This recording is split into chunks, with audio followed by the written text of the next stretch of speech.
Citizens United, thank you, which was devastating, we all know that. So there's not that much more I can add to your existing understanding of this constricted political frame. But there's enormous amount of public pressure emerging. Yeah.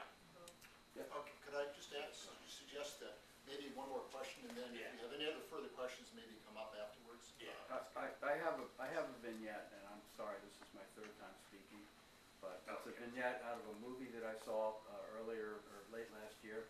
It was about the first Earth Day, and Richard Nixon and I think it's H.R. Haldeman are watching this live on television, and Richard Nixon says, some of them have to be Republicans.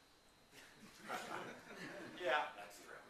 Actually, well, actually, you guys had one of these former Republican congressmen, Bob Inglis, here recently, who's actually now runs like an economic think tank at George Mason University and is talking about the necessity of a carbon tax. Because if you're an honest free market supporter, an honest one, then you are going to have to see that that there has to be a tax on fossil fuels, even considered across the.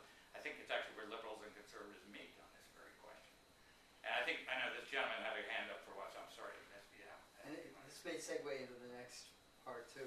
So it sounds like you think a carbon tax is a way, maybe the way, that we can help change the situation around or getting a price on carbon. How do we help do that? Is Vermont's role something that might, play a real part in that? And what do you think the chances are of things going forward in Vermont, having been up there today? I love being actually cast in the position of kind of like a racehorse guy trying to figure out who's going to win at the race.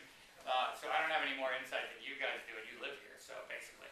But I do know that Vermont is seriously considering this idea. They're contemplating what it means for a single jurisdiction to do that. I think they're seeing benefits because there's a lot of studies that have been done which indicate that a jurisdiction that takes this kind of action ends up with an enormous amount of financial benefit because the money that otherwise would be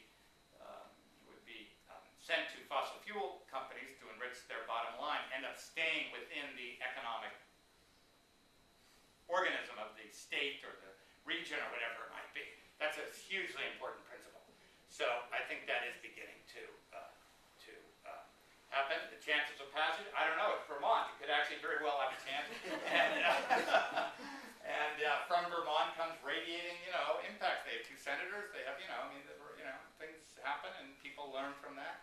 And so I think there's actually a great deal of hope. And that's why we've kind of, in my book, I go through all the different places where this kind of very exact, this dynamic is being experienced by farmers, by indigenous people in the jungle, by city planners in various cities who are contending with these exact questions.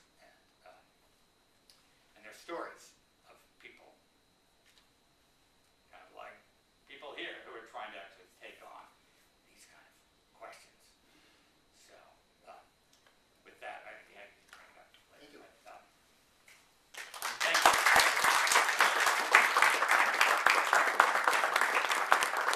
You talk about more in the book if you go down to your local bookstore.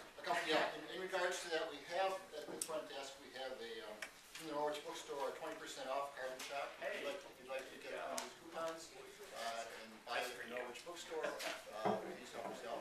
We also have, in regards to the political aspects, Walt Gustafson is one of our co-sponsors of this presentation, and I just want to let him have a minute to talk about what they're doing.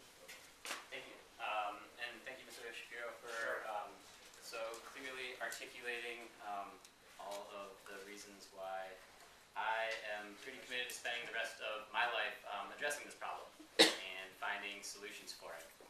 So to the gentleman's question over there, we're simply not going to wait for Congress to act. We are going to go at it as a solo state and as citizens to take control of our own energy independence, so to speak. And I would also say to the question of are we doomed? A quote comes to mind, one of my favorite ones, that the arc of the universe is long and arduous, but it bends towards justice. So have faith, at least I certainly do. So I won't tell you why we need to put a price on carbon. I think that was pretty well articulated, but I'll tell you what Energy Independent Vermont is. So I work for VPIRG, which is a nonprofit advocacy organization. There's NPIRG, NIPIRG, I think, or NHPIRG in New Hampshire. And Energy Independent Vermont is a growing coalition of businesses, low-income advocates, professional academics, green environmental groups, as well as just citizen advocates on their own, all with one really clear goal and purpose, which is to make Vermont one of the first states in the country to actually put a price on carbon pollution. This would make us the first state, and I think we have a reasonable argument to make that move. Vermont has gone first in a lot of other ways, whether it's labeling GMOs or equal rights or not allowing cars to idle.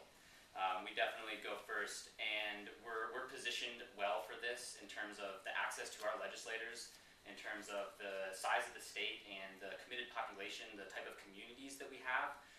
We can really send our message all the way to Montpelier, our state capital there. And not only can we, but we must, for obvious reasons. We have to do this, and we have to do it now. And this is not a new radical idea. You have people from the far left, like Paul Krugman, a well-known economist, to the far right, former Secretary of State under George Bush, Hank Paulson, who will all say that putting a price on carbon pollution is not the only step, it is not the silver bullet, but it is the one necessary step that you absolutely have to take if you want to address climate change and actually accurately price the pollution and the damage that is being caused by climate change. So there's some great examples of this, like British Columbia is very successful. There's some material up here that I can show you and some reports from their economic studies and how successful it's been in their economy. They've reduced the amount of carbon emission outputs that they have compared to the rest of Canada, while they've increased their economic growth and their rate of job creation as well. So it works, which is one thing to note. And then VPIRG, we commissioned a nationally renowned economic modeling firm called REMI, which is the same firm that our state legislators go to when they want to do a study to model anything. To make sure that we actually had the evidence to show that this would be an economic benefit for Vermont, this would reduce our carbon pollution, and that would create jobs in our state as well. And basically, the higher you put a price on carbon, the more economic growth you have, the more carbon you reduce, the better off your state is. So that's kind of quick synopsis of the campaign. We're doing educational forums all across the state. I'm working with Dennis Radeski and Betsy to organize an educational forum in Norwich, as well as Tom and Linda Gray, who I think are also in this room, on the 5th of March, and it'll be at the Montshire Museum. I have some papers and pamphlets here that you can take to remind yourself. But I think that sums it up. But definitely be hopeful, and the one thing that gives organizations like ours strength and power is people. We don't have money.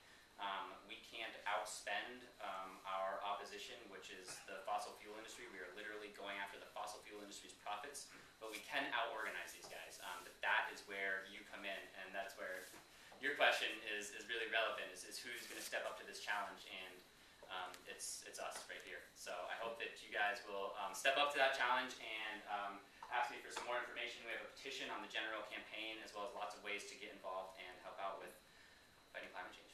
And if you'd like to keep abreast of what's happening on Energy Independent Vermont, make sure you sign in to the meeting today, and we'll keep you abreast of what's